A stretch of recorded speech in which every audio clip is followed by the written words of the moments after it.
Ang Parklinks Bridge ay isang 110-meter na kalsada at tulay na nagdurugtong sa Pasig City at Quezon City. Ito ay tumatawid sa Marikina River at nagsisilbing pangunahing daanan at pasyalan na may mga dedikadong daanan para sa mga naglalakad at nagbibisikleta.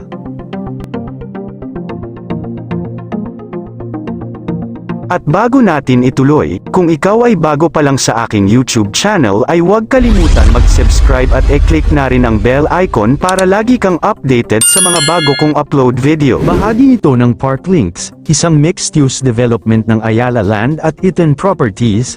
Ito ay may taas na 40 meters at gumagamit ng cable-stayed na disenyo na may metal arch.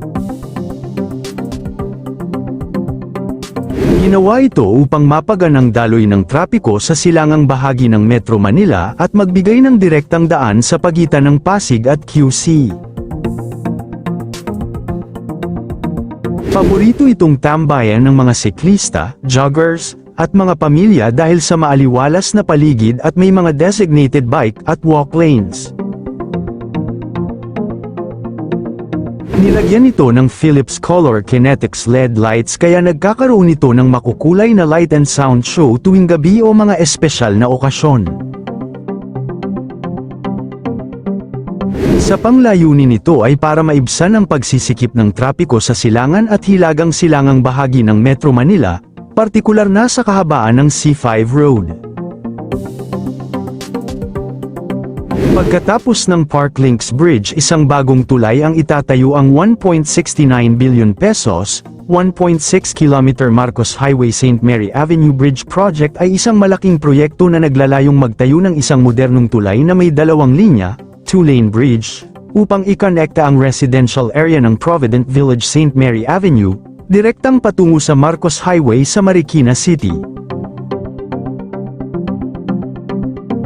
Pinopondohan ito sa pamamagitan ng pautang mula sa Asian Development Bank, ADB, bilang bahagi ng mas malawak na Metro Manila Bridges Project upang maibsan ang matinding trapiko sa lungsod. Babagtasin nito ang Marikina River upang ikonekta ang Barangay Kalumpang, Barangay Tanyong, at Barangay Jesus de la Peña. Tatakbo ang linya nito mula sa gilid ng SM City Marikina patawid sa Provident Village. Gagamit ng pre-stressed box girder na disenyo na may kasamang MSE wall ramp at sementadong kalsada. Layo nito na bawasan ang traffic sa kahabaan ng A. Bonifacio Avenue at magbigay ng alternatibong ruta para sa mga sasakyang dumadaan sa Riverbank Mall at Marcos Highway.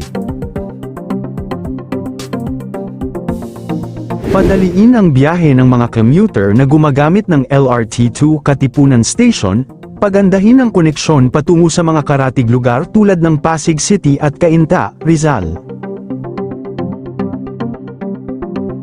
Bagamat malaki ang maitutulong nito sa trapiko, may huling mga hamon at usapin ukol sa proyekto. Noong huling bahagi ng 2021, inanunsyo ng Department of Public Works and Highways, DPWH, ang planong isailalim sa bidding o i-target ang procurement para sa konstruksyon ng 3 bagong tulay sa ibabaw ng Marikina River sa unang kalahati ng taong 2022.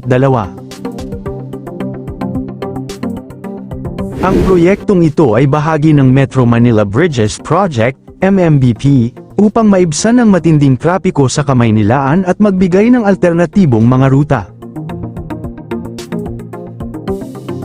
Samantala, batay sa ulat ng Lightwell Technologies Incorporated, nasa 514 na puno at halaman ang maaapektuhan ng konstruksyon. Dahil dito, nanawagan si Marikina City Mayor Maan Teodoro sa pamahalaan na protektahan at isailalim sa wastong transplanting ang mga punong maapektuhan ng itatayong Marcos Highway St. Mary Avenue Bridge Project. Nagpadala siya ng opisyal na liham nitong July 10, 2026 upang hilingin sa Department of Public Works and Highways, DPWH, at Department of Environment and Natural Resources, DENR, na tiyaking mapapanatili ang mga natitirang green spaces ng lungsod habang isinasagawa ang infrastruktura. Bilang bahagi ng pangkalahatang Metro Manila Logistics Network na may kabuuang 12 tulay na tinitingnan sa ibabaw ng Pasig River, Marikina River, at Manggahan Floodway, ang ADB-assisted Metro Manila Bridges Project ay kinabibilangan ng pagtatayo ng 3 bagong tulay na naglalayong mapabuti ang kahusayan ng paglalakbay sa kalsada na tumatawid sa Marikina River. Ang Metro Manila Bridges Project, isang malaking proyekto ng gobyerno na pinondohan ng Asian Development Bank upang magtayo ng mga bagong tulay sa ibabaw ng Marikina River. Ang mga ito ay dinisenyo upang mabawasan ang matinding trapiko sa kalapit na mga lugar. Samantala ang Homeowners Drive A, Bonifacio Bridge, may kabuuang haba na 671 metro. Ito ay dating tinawag na JP Rizal Lopez Haina Bridge at nagkokonekta sa Barangay Santo Niño at Barangay Tanyong. Ang Kabayani Street Matandang Balara Bridge, may kabuuang haba na 726.30 metro. Ito ay dating kilala bilang Marikina Vista Bridge at nagdurugtong sa bahagi ng Marikina at Quezon City. Nagsisilbi itong alternatibong ruta para sa mga motorista mula Pasig, Antipolo, at San Mateo na papuntang QC.